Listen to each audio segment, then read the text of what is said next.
Air kosong untuk baby ni sambungan daripada yang saya sembang semalam. So semalam saya ada bagi tahu kan, untuk baby kurang daripada 6 bulan tak boleh bagi air kosong. Plain water, sama ada air masak, air rebus, air yang kita dah boilkan, air filter, air mineral, tak boleh bagi. So kurang 6 bulan air kosong tak boleh bagi, kita bagi susu sahaja.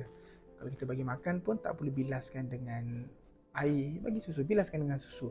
So tak perlu. So, kurang 6 bulan tak boleh bagi air, kita bagi susu sahaja. 6 bulan ke 12 bulan tak digalakkan. So bagi saya kalau 6 bulan ke 12 bulan ni, kalau baby tu nak air kan, better kita bagi air yang ada nutrisi lah, which is air susu. Susu tu yang terbaik. 1 ke 3 tahun boleh bagi air kosong. Tapi again bagi saya, kalau kita boleh bagi air yang ada nutrition, dan better bagi air yang ada nutrition daripada kita bagi air yang kosong. Umur 3 tahun ke atas adalah umur yang memang penting untuk kita bagi air kosong. 3 tahun ke atas. Orang dewasa pun sangat penting kita bagi air kosong. So 3 tahun ke atas sampai dewasa adalah umur yang sangat penting kita utamakan air kosong. Macam tu. So itu yang saya point. Cuma yang saya nak sebutnya macam ni sebab ramai sangat yang tanya, doktor, kalau tak boleh bagi air kosong, kenapa bila nak bancuh susu formula pun kita bancuh dengan air kosong? Kan boleh. Okey, saya punya point macam ni. Yang ni air kosong, satu cawan, satu botol air kosong kan. Air kosong sebab apa nama dia air kosong? Sebab dia hanya ada air.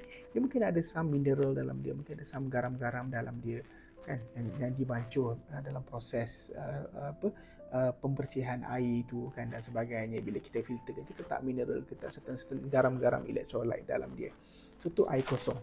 Dan dia bahaya pada buah pinggang baby, boleh menyebabkan sawan, boleh menyebabkan kematian pun pada baby.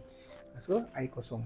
Yang ni tepung, susu tepung, susu formula tu, tepung dengan air. Bila kita bancuh kan, dia jadi air susu. So air kosong, tepung susu, campur jadi air susu. Dia bukan air kosong plus tepung susu, dia jadi air susu. So tak ada isu dah. So bila dah dibancuhkan, sama juga kita tak boleh bagi baby tepung susu tu kan, kita kena bancuhkan. So dan bancuhan pun kena bancuhan betul. Tak bagus kita cairkan, tak bagus kita pekatkan, sebab dia akan tukar osmolality dia akan tukar osmolarity dia, kepekatan dia, semua ni boleh bagi efek pada buah pinggang dan garam-garam dia pun akan lari. So again, air kosong, tepung susu, bila kita campur dah, dia bukan dah air kosong, dia bukan dah tepung susu, dia adalah air susu. Bancuhan kena betul, ikut pada sukatan yang telah ditetapkan oleh pembuat susu tu. Sebab baru kita boleh capai garam-garam level yang betul, baru kita boleh capai level dia punya osmolarity, kepekatan yang selamat dan sesuai.